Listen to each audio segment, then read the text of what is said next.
Hello दोस्तों, स्वागत है आपका अपने यूट्यूब चैनल इम्प्रेसिव लर्निंग में। मेरा नाम है कृष्णा। इस चैनल इम्प्रेसिव लर्निंग के माध्यम से मेरे द्वारा आपको हिंदी विषय बताया जाएगा। जो उत्तराखंड में होने वाली जो प्रतियोगी परीक्षाएं हैं आगामी, उनके बारे में जो हिंदी का पोर्शन है वो मेरे द्वारा यहाँ पे कवर किया जाएगा।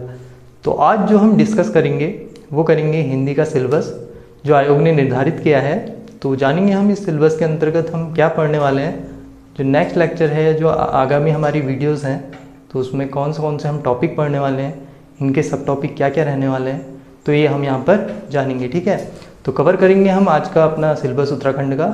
क्योंकि देखिए है ये कि जो प्रतियोगी परीक्षा के लिए आयोग ने निर्धारित जो सिलेबस हिंदी का किया है वो केवल अभी 20 अंक का है। तो यह एक स्कोरिंग सब्जेक्ट है। तो हम अपना स्कोरिंग सब्जेक्ट इतना बेस्ट कर लेंगे कि इसमें हमारा अपना 100% दे सकें और हमारा एक भी नंबर कटे नहीं। ठीक है, तो कई फ्रेंड्स मेरे हो सकते हैं ऐसे हो जो हिंदी को एक सामान्य हिंदी है तो इसलिए इसको सामान्य या सिंपल लेकर ही चलें।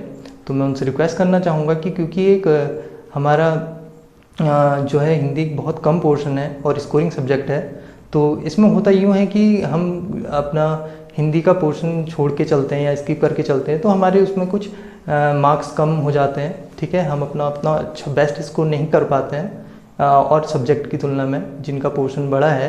जैसे आप जानते ही होंगे कि 40-40 और 20 का जो रेशियो है उसमें ये डिवाइडेड है। तो हम क्या करेंगे कि यहाँ पे अपना जो हमारा हिंदी का पोर्शन है, हिंदी का जो सब्जेक्ट है, उसको हम अपना बेस्ट बना लेंगे और इसमें अपना अच्छा स्कोर करेंगे।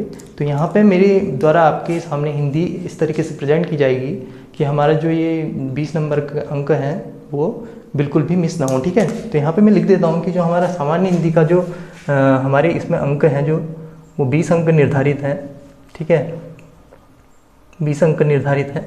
अब इस 20 अंक में आज जो हम डिस्कस करने वाले हैं वो करने वाले हैं हम हिंदी का सिलेबस, कि आयोग ने इसमें सिलेबस में क्या क्या दिया है। हम बहुत डीप नहीं जाएंगे क्योंकि ये एक सामान्य हिंदी बहुत बड़ा टॉपिक है देखा जाए तो, पर इसमें आयोग जो पूछ रहा है वो लिमिटेड चीज़ें हैं। इसमें बहुत ज़्यादा चीज़ें डेप्थ में जाके नहीं पूछी गई हैं। तो हम सिर्फ उन्हीं बेसिक चीज़ों को या उन्हीं चीज़ों को टॉपिक को कवर करेंगे यहाँ पर जो आयोग पूछा है या आयोग ने जिनको अपने सिलेबस में दिया है। ठीक है, तो सबसे फर्स्ट जो दिया है, आपने भी शायद एक बार सिलेबस देखा ही होगा। तो यहाँ पर जो हमारा फर्स्ट टॉपिक रहेगा इसका वो रहेगा क्या, वो रहेगा हमारा जो हिंदी भाषा है, जो हमारी सामान्य हिंदी की, तो हिंदी भाषा का विकास, उसका इतिहास पूछता है। तो यहाँ पे हम हिंदी भाषा के बारे में जानेंगे। जो हमारा बेसिक है यहाँ पे देखिए, अब जब हम हिंदी सब्जेक्ट पढ़ रहे हैं या कोई भी सब्जेक्ट पढ़ रहे हैं तो हमारे लिए सबसे मेन इंपॉर्टेंट जो रह जाता है उसका इतिहास की कैसे वो अपने वास्तविक रूप में आया।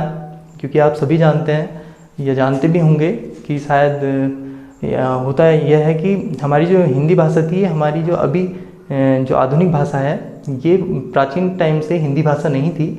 हमारी जो भाषा हिंदी है ये हमारे संस्कृत भाषा से आई है, या ये कहें कि जो संस्कृत है वो इसकी आदि भाषा है। ठीक है, हिंदी की। तो इसका हम जानेंगे इतिहास, इसका इतिहास समझेंगे हम यहाँ पर कि हिंदी क्या है, अपना कैसे वास्तविक रूप में आई, कैसे आधुनिक रूप में आई, क्योंकि इसकी प्राचीन भाषा संस्कृत थी। हाँ, इसमें देखिए कई बार आपने देखा भी होगा, क्वेश्चन आता है कि उत्तराखंड की द्वितीय राजभाषा क्या है।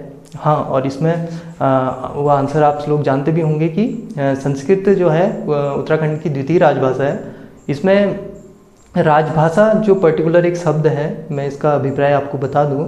राजभाषा होती है कार्यालयी भाषा, जिसे हम कहते हैं कि राजकाज की भाषा, जो हमारे ऑफिशियली काम में कार्यालय में उपयोग होती है, या जिसमें भी कार्यालय जो हमारे अधिकारियों द्वारा काम किए जाते हैं वो सब जो लैंग्वेज में रहते हैं वो हमें राजकाज की भाषा या राज की भाषा कहलाती है। ध्यान दीजिएगा कि हिंदी हमारी कोई राष्ट्रभाषा नहीं है। ठीक है, हमारी राष्ट्रभाषा है, भारत की कोई भी राष्ट्रभाषा नहीं है। राष्ट्रभाषा होती है राष्ट्र में बोली जाने वाली भाषा। अब देखिए यहाँ पर राष्ट्र, हमारा जो भारत राज्य ये देश है, यहाँ पर अलग अलग क्षेत्र में निवास करने वाली जो हमारे 28 राज्य हैं और 8 केंद्र शासित प्रदेश हैं। तो यहाँ पे भिन्न भिन्न भाषाएँ हमारी अलग अलग क्षेत्रों में बोली जाती हैं। तो होता यूँ है कि हिंदी ही पूरे क्षेत्र, हमारे भारत देश में पूरे क्षेत्र में नहीं बोली जाती है, अलग अलग भाषाएं क्षेत्र के अनुसार बोली जाती हैं। तो इसको राष्ट्रभाषा ना कहकर राजभाषा से संबोधित किया कि हमारी जो राज की भाषा है, जो राजकाज की भाषा है वो हिंदी है। ठीक है, तो इसका हम इतिहास जानेंगे। यहाँ पर हम जानेंगे कि इसकी उत्पत्ति कैसे हुई, कैसे है वैदिक काल से या मतलब अपने प्राचीन समय से संस्कृत से कैसे कन्वर्ट हुई। ठीक है, अब देखिए इसी के अंतर्गत वो जो सिलेबस में लिखा गया है इसमें बोलियाँ पूछी गई हैं, हिंदी की बोलियाँ कौन कौन सी हैं। अब यहाँ पे बोलियाँ क्या होती हैं कि छोटे क्षेत्र में छोटे क्षेत्र में बोले जाने वाली, बहुत छोटे क्षेत्र में बोलने वाली जाने वाली भाषा को हम क्या कहते हैं, बोलियाँ कहते हैं। बोलियाँ जब थोड़े उससे ऊपर के क्षेत्र मतलब एक छोटे से बड़े क्षेत्र में बोली जाती है या कहें कि मध्यमवर्ती क्षेत्र में बोली जाती है तो उसे उपभाषा कहा जाता है। ठीक है, और उपभाषाएँ जब और बड़े क्षेत्र में बोली जाती हैं तो वो पूरे भाषा कहलाती है। तो भाषा का ही सब टॉपिक उपभाषा और उपभाषा का ही छोटा एक पोर्शन क्या है हमारा, बोलियाँ कहलाता है। ठीक है, बोली कहलाता है। तो हम ये जानेंगे कि इसकी बोलियाँ क्या क्या हैं इसके अंतर्गत। और इसमें जो, क्योंकि अब ये उत्तराखंड का पेपर है, उत्तराखंड के कॉम्पिटिटिव एग्ज़ाम है, तो इसमें जो उत्तराखंड के अंतर्गत जो भाषाएं बोली जाती हैं उनको बताया गया है कि उनके बारे में वो पूछेगा यहाँ पर। तो फर्स्ट हो जाएगा हमारा कुमाऊनी भाषा, जो उत्तराखंड के 6 जिलों में बोली जाती है। ठीक है, उसके बाद हमारी गढ़वाली भाषा है। अब देखिए गढ़वाली भाषा भी हमारी 7 जिलों में बोली जाती है। और जो हमारी जौनसारी भाषा है, जौनसारी भाषा है वो फिलहाल 3 क्षेत्रों में ही बोली जाती है। यहाँ पे मैं 3 जिले नहीं कहकर इसको 3 क्षेत्र ही कहूँगा, क्योंकि ये देहरादून के आसपास ही बोली जाती है। लेकिन हुआ क्या था कि स्टार्टिंग में जब हिंदी भाषा का विकास हुआ तो हमारी उत्तराखंड में बोली जाने वाली जो सबसे ज़्यादा बोले जाने वाली भाषा थी वो जौनसारी भाषा थी। लेकिन उसके बाद जब कुमाऊनी और गढ़वाली इसके बाद आई हैं तो क्या हुआ कि ये इसी के पार्ट हैं। तो कुमाऊनी और गढ़वाली आने से जौनसारी के जो बोलने वाले व्यक्ति थे या लोगों की संख्या थी उसमें कमी आई। तो ये फिलहाल कुछ ही क्षेत्रों में, मुश्किल से 3 क्षेत्रों में बोली जाती है। तो इसको हम ये कह सकते हैं कि ये अभी फ़िलहाल एक संकटग्रस्त भाषा है। तो इसके बारे में जानेंगे, इनका भी इतिहास जानेंगे कि कैसे कुमाऊनी भाषा, गढ़वाली और जौनसारी भाषा हमारी उत्तराखंड में आई है, किन क्षेत्रों में बोली जाती है। और इससे जो हमारे प्रतियोगी परीक्षा में जो एग्ज़ाम एक्सपेक्टेड हो सकते हैं, जो बन सकते हैं, वो सारे हम यहाँ पे कवर अप कर लेंगे। आपको इसके लिए कोई भी कहीं और जाने की ज़रूरत नहीं पड़ेगी, तो इतना यहाँ पे कवर अप कर दिया जाएगा। ठीक है, तो नेक्स्ट रहेगा हमारा जो इसका दूसरा टॉपिक है या जो इसकी दूसरी सब टॉपिक रहेगा वो रहेगा हमारा वर्णमाला। अब वर्णमाला देखिए, जैसा कि शब्द से ही स्पष्ट होता है कि वर्णों की जो माला होती है या उसको कहें कि संगठित जो रूप होता है उसको हम वर्णमाला कहते हैं। वर्ण होता है ध्वनि या सार्थक अंक, जो सबसे छोटा रहता है, इकाई अंक, वो वर्ण रहता है। तो वर्णमाला के अंतर्गत हम जानेंगे स्वर तथा व्यंजन, इसी के अंतर्गत आते हैं। ये पूरे हिंदी, सामान्य हिंदी का नींव है या कहें कि इसकी जड़ है। तो हमें इसको अपना बेस्ट रखना है, इसको अपना बहुत अच्छे से कवर करना होगा, जिससे हमारा जो हिंदी का बाकी पोर्शन है वो हमें अच्छे से समझ आ जाए। और यहाँ पे आपके सामने इस तरीके से मैं इसको प्रेजेंट करूँगा कि यहाँ पे कोई भी ऐसा टॉपिक या कोई भी ऐसी चीज़ नहीं होगी, कोई भी ऐसा बिंदु नहीं होगा जो इससे छूट जाए, जो सिलेबस के अकॉर्डिंग ना आए, तो वो सब हम यहाँ पे कवर कर लेंगे। ठीक है, तो इसमें स्वर और व्यंजन को जानेंगे।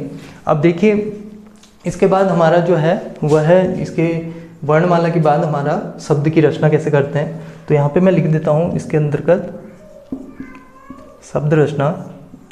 अब शब्द रचना में देखिए सिलेबस के अकॉर्डिंग जितना भी दिया गया है ना पोर्शन, वो सारा यहाँ पे कवर कर लेंगे। तो हमने इसको कोई अगला टॉपिक ना बताकर इसी के साथ रख देता हूँ, क्योंकि ये इससे ही रिलेटेड है। तो इसमें संज्ञा, सर्वनाम या अलंकार या कारक जो भी आएंगे, पद के भेद हो गया या वचन, पुरुष, जो भी चीज़ें इसके अंदर होंगी शब्द रचना के अंतर्गत, वो सब इसमें आ जाएगा। तो मैंने इसको अगला टॉपिक ना बताकर इसी के साथ रख दिया है। ठीक है, तो इसमें एक शायद कुछ छूट रहा है, तो ये इतिहास में, हाँ देखिए हिंदी भाषा की मेन जो लिपि है वो देवनागरी लिपि है।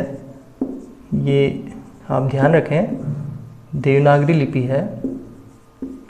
कई बार इसका इतिहास भी पूछ लेता है कि देवनागरी लिपि कैसे आई या कहाँ से इसका विकास हुआ।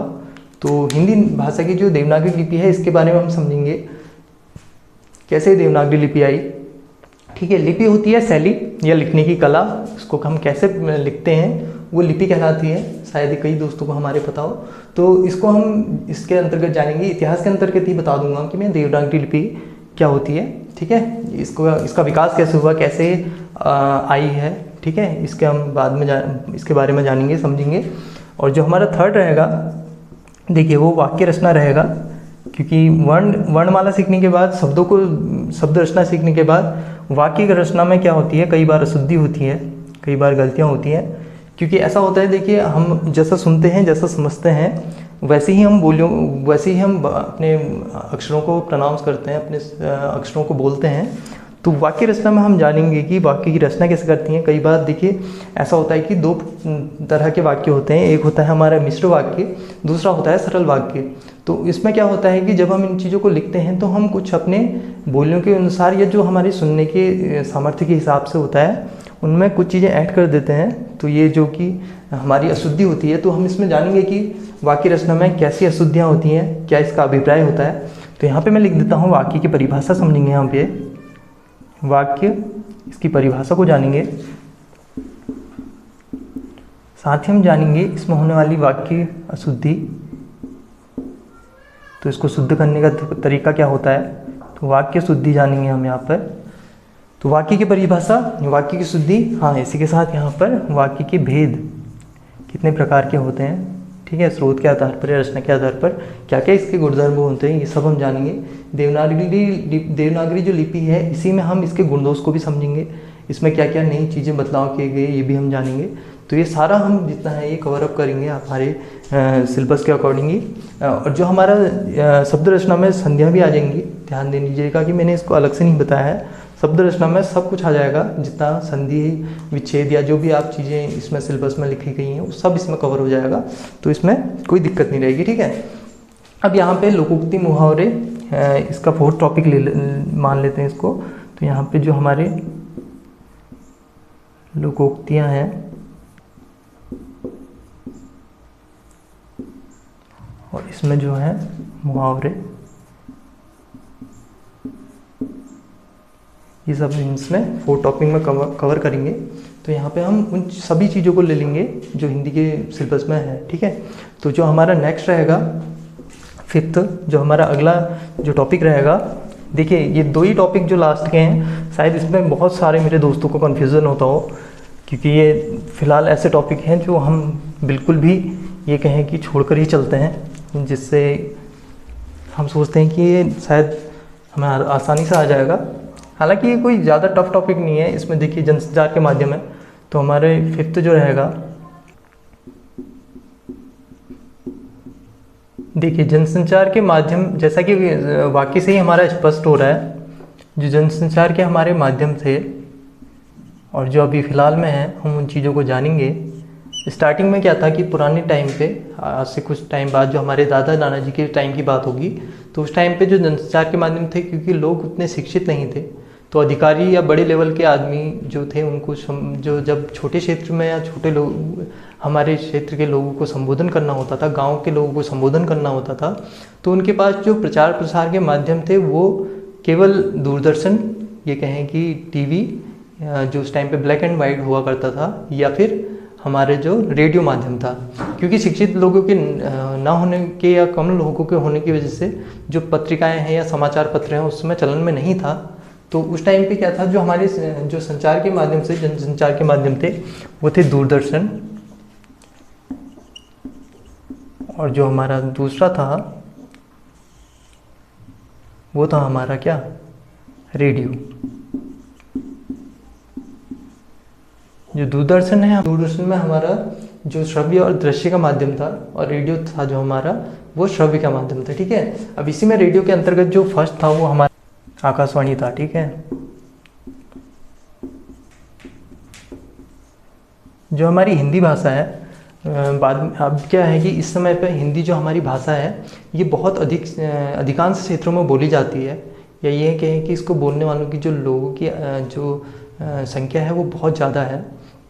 तो क्या हुआ कि हिंदी का विकास होने के कारण, बहुत ज़्यादा लोग हिंदी के होने के कारण, हिंदी को भारत ही नहीं बल्कि और जो अन्य देश हैं वहाँ पर भी इसको अपनी ऑफिशियल लैंग्वेज बना दिया गया है। तो यहाँ पर हम जानेंगे कि दूरदर्शन और रेडियो में जो आकाशवाणी था, इसके बाद भी ऐसा हुआ कि समय के साथ साथ ही जब हिंदी की उपयोगिता लोगों को लगा कि हाँ ज़्यादा है, या लोग इसके बोलने वालों की संख्या में अधिकता आई, तो जो दूरदर्शन या टेलीविज़न या रेडियो जो हमारे थे, इनमें भी नए नए चैनल, और स्पोर्ट्स की न्यूज़ ले लीजिए आप, या कोई हमारा जो न्यूज़ चैनल है वो आए, तो दूरदर्शन के साथ ही हमारे जो टीवी के जो टेलीविज़न के थे हमारे नए नए शो आए, तो उन चीज़ों को हम जानेंगे कि कौन कौन से नए शो आए। दूरदर्शन का जो स्थापना हुई वो कब हुई, कभी कभी ये पूछ लेता है, या रेडियो की पूछ लेता है, इसके अध्यक्ष उनके बारे में पूछ लेता है। जो इनके देखिए अलग अलग क्षेत्रों में इनके ब्रांचेज होती हैं वो खुल जाती हैं, तो उनके बारे में पूछ लेता है। तो उत्तराखंड में जो भी हमारे दूरदर्शन और रेडियो से रिलेटेड जो भी रहेगा वो सारे हम क्वेश्चन यहाँ पे कवर करेंगे। उसके बाद जो हमारा नेक्स्ट रहेगा वो रहेगा Hindi computing. Hindi computing, Hindi computing एक ऐसा विषय है, ऐसा टॉपिक है जो शायद ही बहुत कम दोस्तों को इस चीज़ समझ आती हूँ कि हिंदी कंप्यूटिंग क्या होता है। हिंदी कंप्यूटिंग पूरा बेस्ड जो हमारा है वो MS वर्ड पे ही बेस्ड है। मैं यहाँ पे लिख देता हूँ, MS वर्ड पे ही बेस्ड है। अब हुआ क्यों यूँ कि हिंदी जो है जब ये बहुत अधिक लोगों द्वारा बोली जाने लगी, और हमारे जो आजकल जो भी कितने भी हमारे जो कार्यालयीय कार्य होते हैं या व्यक्तिगत काम होते हैं तो ज़्यादातर हमारे कंप्यूटर पे किए जाते हैं। तो हिंदी भाषा के अधिकता होने के कारण, लोगों के अधिक बोले जाने के कारण हमें ऐसा महसूस हुआ कि हमारी जो हिंदी भाषा है उसी में हम अपनी सारे कार्य करें, कार्यालय कार्य करें, और लोगों तक भी वह सुगमता से पहुँचे और उन्हें समझने में आसानी हो। तो हमने क्या किया कि हिंदी कंप्यूटिंग में एक ऐसे हमारी जो MS वर्ड में ऐसी अपनी लैंग्वेज बनाई जो हिंदी भाषा में, जिसमें हम टाइपिंग कर सकें, ऐसा सॉफ्टवेयर ईजाद किया जिसमें हम हिंदी भाषा में अपना कार्य कर सकें और जिससे हमें आसानी हो। तो MS वर्ड पूरा इसी पे बेस्ड है, हिंदी कंप्यूटिंग पे, जहाँ पे हम जानेंगे कि इसमें फ़ॉन्ट कैसे चेंज करते हैं, इसमें जो लिखने का तरीका होता है फ़ॉन्ट को समझेंगे कि उसका लेआउट कैसे रहता है, हम कौन से फ़ॉन्ट को यूज़ करते हैं, जैसे कृतिदेव 11 होता है वैसे ही तो हम हिंदी के लिए कौन सी लैंग्वेज यूज़ करते हैं। तो यहाँ पे हम उन सभी चीज़ों को लेंगे। तो फ़ॉन्ट के बाद देखिए पेज लेआउट होता है, ओरिएंटेशन होता है पेज का, ठीक है, पेज लेआउट। जो लेटर होते हैं, जो ऑफिशियल लेटर होते हैं, जैसे औपचारिक या अनौपचारिक लेटर होते हैं, तो उनका पेज लेआउट जो होता है वो अलग अलग होता है, उनका रेशियो अलग होता है। तो उन चीज़ों को हम जानेंगे कि कैसे हम यहाँ पे उन चीज़ों को देखेंगे, पेज ओरिएंटेशन का देखेंगे। और देखिए इसमें हेडर और फुटर भी आता है, ठीक है, हेडर और इसमें फुटर आता है। तो ये पूरा MS वर्ड में जितने भी हमारी फंक्शनल कीज़ होती हैं या कॉम्बिनेशन कीज़ रहती हैं हिंदी भाषा के लिए पर्टिकुलर, तो उन चीज़ों को हम यहाँ पर समझेंगे। जो हमारा नेक्स्ट रहेगा, जो अगला टॉपिक है वह है हमारा पत्र लेखन। देखिए ऐसा होता है कि पत्र जो हमारा है स्टार्टिंग से ही, प्राचीन समय से ही हमारा जो है इम्पोर्टेंट रोल अदा करता है। क्यों? क्योंकि ऐसा होता है कि बड़े अधिकारियों को पत्र लिखने का तरीका अलग होता है, अपनी व्यक्तिगत लोगों को पत्र लिखने का तरीका अलग होता है। तो इसमें क्या होता है कि अधिकारी जो बड़े हैं वो डायरेक्ट हमसे कांटेक्ट नहीं कर सकते या हमसे संपर्क नहीं कर सकते। तो एक बड़े क्षेत्र में क्या होता है कि अपने छोटे अधिकारियों को पत्र लिखने के लिए या उनको कोई अपनी सूचना भेजने के लिए हम पत्र का ही उपयोग करते हैं। तो पत्र लेखन में हम जानेंगे कि कैसे कैसे पत्र होते हैं, इनकी टाइप्स क्या होते हैं, इनको लिखने का तरीका जानेंगे हम। इसमें जो जितने भी जो हमारे सिलेबस में टॉपिक हैं, जैसे टिप्पण है, टिप्पण को इंग्लिश में कमेंट कहा जाता है, या अपने सुझाव प्रस्तुत करना, उसको समझेंगे।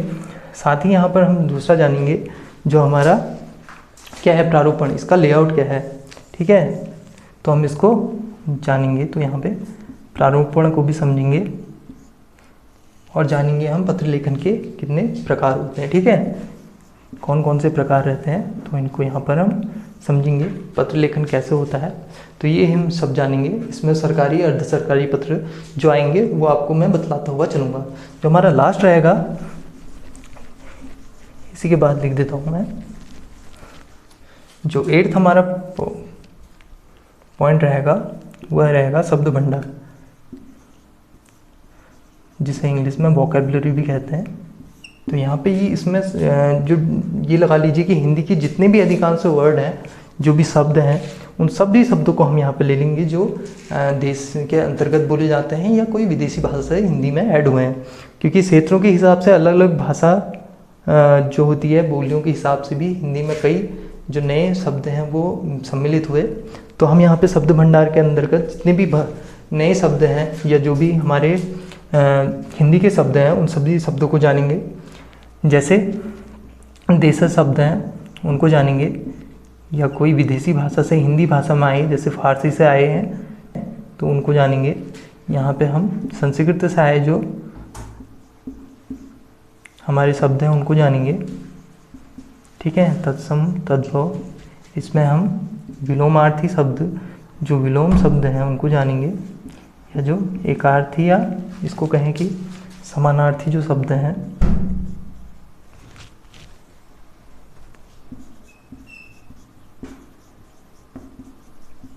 शब्द भंडार के अंतर्गत हम सारे ही उन शब्दों को ले लेंगे जो हमारे शब्द भंडार में पूछे गए हैं, जो सिलेबस के अकॉर्डिंग है। तो यहाँ पर जो भी हमारा 20 अंक में रहेगा वो तकरीबन, ये आज हमने सिलेबस डिस्कस किया।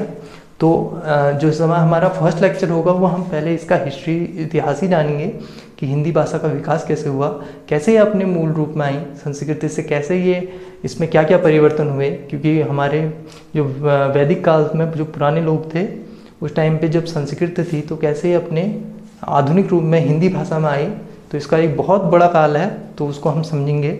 जो उत्तराखंड में जो पेपर होंगे, आगामी परीक्षाएं होंगी, उसमें जो इससे एक्सपेक्टेड क्वेश्चन है उन सबको हम कर लेंगे, कवर कर लेंगे। तो अगले लेक्चर में हम जानेंगे उत्तराखंड का जो हमारी हिंदी का इतिहास है। ठीक है, तो अगर आप हिंदी का जो पोर्शन है, स्कोरिंग सब्जेक्ट है, इसमें अपना बेस्ट देना चाहते हैं, या आपको कहीं भी कोई डाउटफुल क्वेश्चन टॉपिक लगता है तो आप हमसे जुड़ सकते हैं। तो इसमें इस वीडियो को ज़्यादा से ज़्यादा, इस चैनल को ज़्यादा से ज़्यादा सब्सक्राइब करें और इसको शेयर करें, जिससे क्या हो, ये वीडियो उन लोगों तक पहुंच सके जो अपना हिंदी में अपने वीक सब्जेक्ट मानते हैं, या उन्हें लगता है कि सामान्य हिंदी एक टफ टॉपिक है। ठीक है, तो मिलते हैं नेक्स्ट वीडियो में, तब तक के लिए thank you and all the best.